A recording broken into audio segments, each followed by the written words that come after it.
Welcome back to the Real Frame of Mind presents movie reviews, and today I'm going to be your solo reviewer, reviewing the latest action film called Kingsman: The Golden Circle. This is the sequel to 2014's Kingsman: The Secret Service, and it follows Eggsy as he acclimates himself to the role that he has acquired since the last film of being one of the head Kingsmen, and just kind of following his life.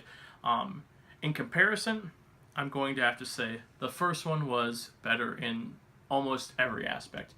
Now, I'm not saying this is a terrible film. It is just subpar, I guess. Going across the board, we can look at acting, directing, story, and the production of it. And I think, like I said just previously, that the first film was just superior in every way. You have a pretty much run-of-the-mill action film in this one. There are cool action sequences, but for the most part, it's taking the cool, fun church scene from the first movie and amplifying it by like 120 each time you see a fight scene. I mean, that starts off from the bat. The initial for 5 minutes of the movie is just a big fight, a big action scene that totally. And I'm not saying this is a film series that asks us to believe everything they're presenting. You have to suspend disbelief a little bit, but it definitely pushes the limits of that. There are scenes in this movie that I rolled my eyes several times, shook my head like, what? That's happening? And it just didn't have the same nice flow that the first film had in these action scenes. Now, I'm not saying there aren't cool action scenes. The last final action scene in the film is a lot of fun. It is very entertaining. But there's just a lot of things that just made me roll my eyes and think, really? Did you really have to go to that point? Let's say acting. Acting is pretty solid across the board. It is Taron Egerton playing Eggsy again, and he is great in this role. I actually wanted them to even give him a little bit more, because one of my biggest problems in the realm of acting, and I guess this can tie into story, is the fact that they brought Colin Firth back, which isn't a spoiler anymore, because he's on every poster. He actually even gets top billing over Taron Egerton, who's in this movie way more than he is. And I just think it's a puzzling decision, and their explanation in the movie of why they did it was extremely eye-rolling, I guess, is the theme. But Egerton is great in the film.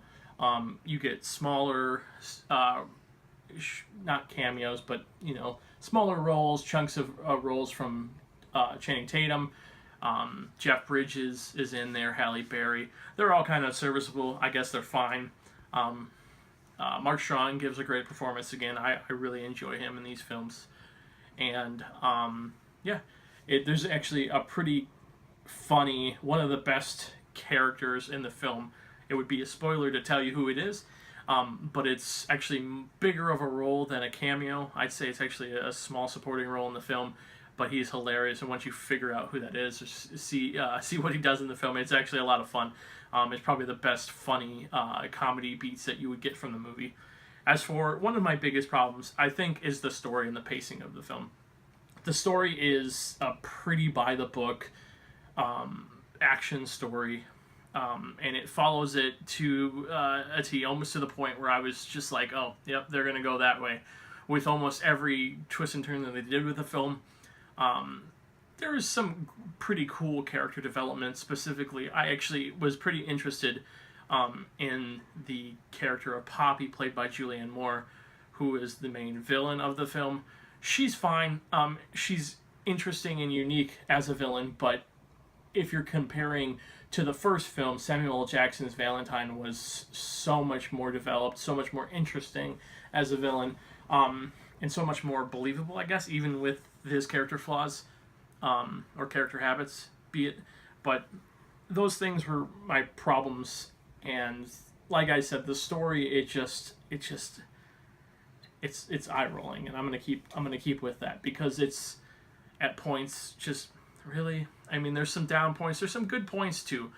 I can't say terrible things about this film. You can see the artistic direction that Matthew Vaughn, the director of the film, wanted to go. But I just think, especially after seeing the film, I went home and watched the first film again, and I was like, oh yeah, this is what I wanted out of this second film. I didn't need it to go all the to the balls to the wall action all the time, which are over the top all the time, which it was for the most part. It took like the most ridiculous scenes of the first film, magnified them, and then presented it to you just going fast. I can see people who like straight action movies loving this movie and having a lot of fun with it. If you want to just go to see a movie, turn off your brain for a little bit for the next 2.5 hours almost, and just watch. I'm sure you get something out of it. I think that action films should be critiqued a little bit harder, or at least in a sense, especially when it's a second film in a series, in the sense that it's compared to the first one. And I think in comparison, this film does not hold up. As for a rating on this film, I'm going to give this film a 6.5 out of 10, which is my rating scales. So it's still positive, albeit slightly, but I think it could have been a lot better, and really seeing it made me want to go see the first one again. But it is in theaters right now, so please go check it out if you would like. We have other reviews up. Our It review is very popular right now. We have our Mother review, and we have plenty more movie reviews and more content for you to come. So please stick it here with The Real Frame of Mind.